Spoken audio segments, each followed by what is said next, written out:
समूह साध संगत जी को राधा स्वामी जी। गुरु प्यारी साध संगत जी, जैसे कि हम जानते हैं कि गुरु घर की सेवा भाग्यशाली लोगों को ही मिलती है, जिनके पिछले जन्म के कर्म होते हैं और जिन पर सतगुरु की असीम कृपा होती है। उन्हीं को सतगुरु की सेवा करने का अवसर प्राप्त होता है। तो साध संगत जी, एक बार सत्संगी परिवार था जो गुरु घर में सेवा किया करता था।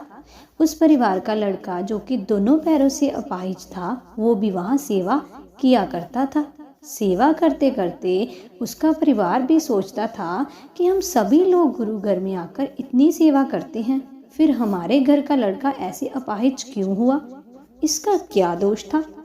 एक दिन जब सत्संग चल रहा था और हजारों श्रद्धालु सत्संग में बैठे हुए थे, तो उस बच्चे के पिता ने सतगुरु से सवाल किया कि हे सतगुरु, हम सब परिवार के लोग यहाँ पर सेवा करते हैं, कभी किसी के बारे में बुरा नहीं सोचते, ना ही किसी का बुरा करते हैं जो हमारा बच्चा अपाहिज पैदा हुआ। फिर सतगुरु ने जवाब देते हुए कहा कि वैसे तो ये बताना उचित नहीं है, परंतु इस समय तुमने हजारों संगत के बीच में ये सवाल पूछ लिया है। अगर मैं तुम्हारे सवाल का उत्तर ना दूं तो हजारों लोगों का विश्वास डावाडोल हो जाएगा।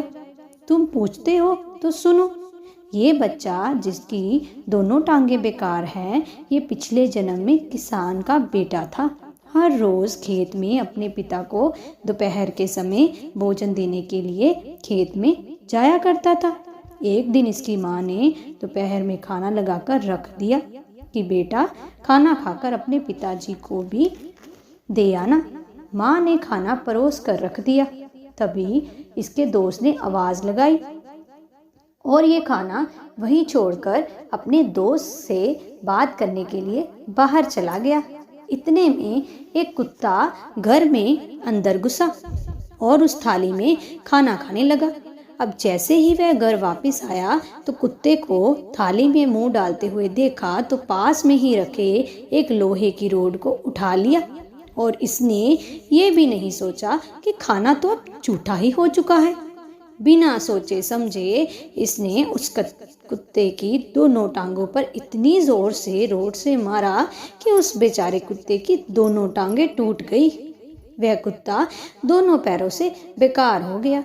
अपनी पूरी जिंदगी दोनों टांगे घसीट घसीट कर चलता रहा और आखिर में तड़प तड़प कर मर गया। ये उसके उसी कर्मों का फल है जो इस जन्म में इसकी टांगे बेकार हैं। ये अपाहिज होकर बैठा है। इस संसार में इंसान को अपने कर्मों का फल तो भुगतना ही पड़ता है।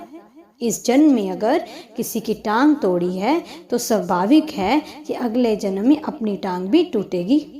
एक इंसान जो भी करता है ना, उसे सोच समझकर करना चाहिए, अच्छे कर्म करने चाहिए, किसी का दिल कभी दुखाना नहीं चाहिए, सद्कर्म करते रहने चाहिए। तो साध संगत जी, ऐसे ही एक बीवी थी जो सत्संग भी जाती थी, सेवा भी करती थी और भजन सिमरन भी किया करती थी। कोई गलत बात नहीं करती थी, कभी किसी के बारे में बुरा भी नहीं सोचती थी, सबसे बड़े प्रेम से रहती थी।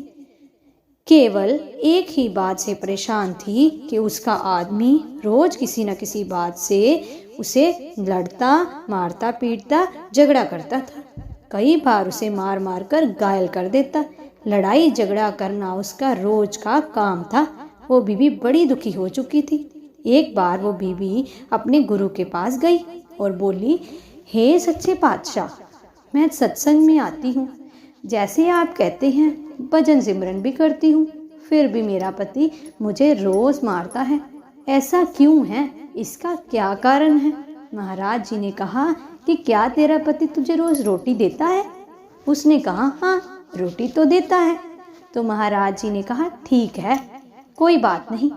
अब वह बीबी ने सोचा कि सतगुरु की कोई दया मेहर हो जाएगी और अब मेरा पति मुझे मारना पीटना छोड़ देगा। लेकिन ऐसा कुछ नहीं हुआ। उसकी तो आदत बन गई रोज अपनी पत्नी की पिटाई करने की। तो साध संगत जी, कुछ वर्ष यूं ही बीत गए। कुछ वर्षों के बाद जब वो बीबी सतगुरु के पास दोबारा आई और बोली, गुरुजी मेरा आदमी रोज़ मेरे साथ लड़ता झगड़ता है, मारता पीटता है। तो फिर सतगुरु जी ने फिर से कहा कि तेरा पति तुझे रोटी देता है ना? उस बीवी ने कहा, हाँ गुरुजी रोटी तो देता है। फिर सतगुरु बोले, ठीक है अब तुम अपने घर जाओ। वह बीबी फिर से घर पर आ गई, लेकिन उसके पति का स्वभाव जैसे का तैसा रहा। इन सब से वह बीबी बहुत परेशान हो गई। कुछ साल बीत जाने के बाद वह बीबी फिर से सतगुरु के पास गई और फरियाद की, गुरुजी वह मुझे अभी भी बहुत मारता है, मेरा क्या कसूर है? कहाँ कमी रह गई? मेरी जिंदगी में सुख क्यों नहीं है? सतगुरु जी ने कहा, क्या वह तुझे रोटी देता है? तो बीवी ने कहा, हाँ रोटी तो देता है। तो सतगुरु ने कहा, फिर ठीक है। ये बात सुनकर वह बीवी जोर जोर से रोने लगी और बोली, सतगुरु मेरा कसूर तो मुझे बताइए, मैं किसी के साथ कभी बुरा नहीं करती, फिर मेरे साथ ऐसा क्यों हो रहा है? सतगुरु बोले कि तेरा घरवाला पिछले जन्म में तेरा बेटा था, तू उसकी सौतेली माँ थी, तू रोज उसे सुबह शाम मारती थी, उसे कई कई दिनों तक भूखा रखती थी, शुक्र मना वह तुझे रोटी देता है। ये बात सुनकर वह बीवी जोर जोर से रोने लगी। सतगुरु जी ने कहा, जो कर्म तूने पिछले जन्म में किया है उसका भुगतान तो तुझे करना ही पड़ेगा। फिर उस बीवी ने सतगुरु जी से कभी कोई शिकायत नहीं की, वह सब जान गई थी।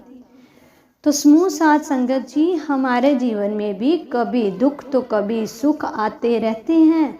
हमें इन परिस्थितियों से घबराना नहीं चाहिए, क्योंकि इस जन्म में हम अपने पिछले जन्म के कर्मों का भुगतान कर रहे हैं। और बाबा जी भी कहते हैं ना कि कर्मा दा कानून ता अटल है।